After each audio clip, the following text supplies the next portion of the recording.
Hey everybody, here's an interesting one for you today.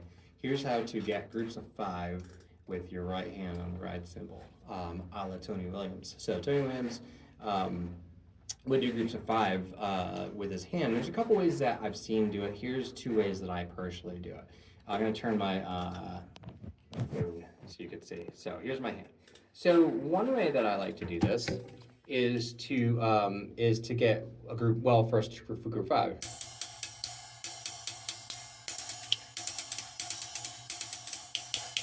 It's not easy. So one way is you can throw the stick down and get the first three, and then rechamber for the second one. So the first three are automatic. My fingers are checking and controlling. And then another two. So it's a 3 and 2.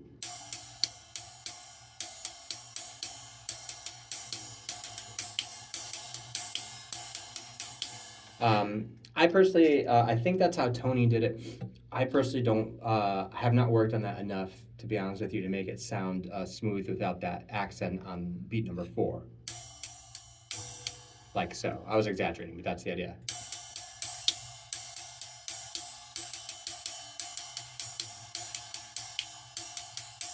So I personally don't do it that way. Here's another way you can do it.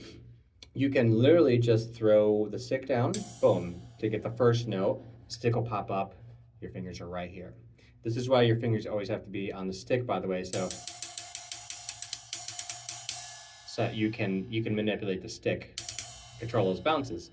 A very common way to hold the stick is like this, which is not to say it's a good way to hold the drumstick, because you're squeezing the stick, and you're not really allowing it to bounce, and your fingers are not helping you. So here's the way that I like to do it, is to hit one, and then literally just use my fingers to get those others.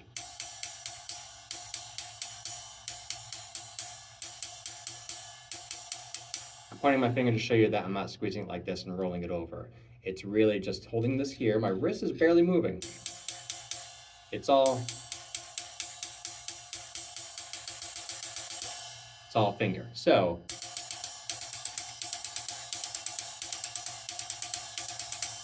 now you still have to give it a good whip on the way down to give you enough energy. So that first three are kind of playing themselves. On that last third, when I start to add a little bit more finger to help me out. So it's going to be kind of like a drop, bounce, slight tap, bigger tap, bigger tap. So as you're running out of energy, each one of those groups of five, you're going to add a little bit more. The third one, the first two, you don't need to do a thing. The third, a little bit. Fourth, a little bit more. And the fifth, a little bit more.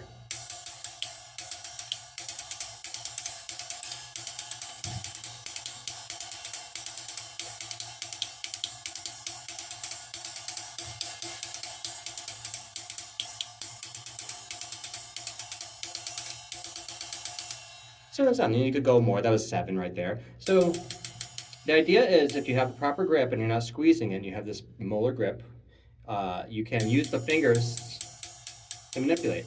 That's also when I'm on my ride, I'm not in this position here. I keep my elbows here, and I'm in French position because it puts the fingers right on it. Which, if your ride cymbal is at the proper height, your elbow should be kind of right here, right on my side, and should rest on the fingers. If I'm holding my hand up too high, watch what happens to the stick. See, it gets away from my fingers here. I don't want this. So if you're holding your hand up too high and you have this going on, not good. Also, if you can see how I'm holding up my hand like this is not good. I also have to do this motion to get from my ride to my snare drum, as opposed to here, where I do this windshield wiper motion. So a couple ride techniques. Like I said, you group of 5, there's a couple ways to do it. There's more ways to do it than that, but that's how I could do it. You can try to get a molar stroke, but you're going to run out of energy, in my opinion. On a ride cymbal, on a snare drum or a tom, you might be able to whip it and get 5. But not on a cymbal. It's going to be really hard to do without that first one being too accented. So without that accent, you want to, boom, land with the fulcrum flat towards the cymbal. See how this is flat here? That's where I get that. So now, when I drop, it's going to bounce. If you're up too high, It's going to bounce, but you have the wrong angle now. You're running of that. So once again, if you notice where my fingers are, I bring it down, boop, right there. This is the proper height for your right cymbal.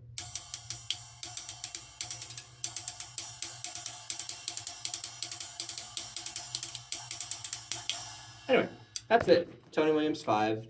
Some ride technique, making sure that you're not squeezing it here. You don't have what I call the Lego claw.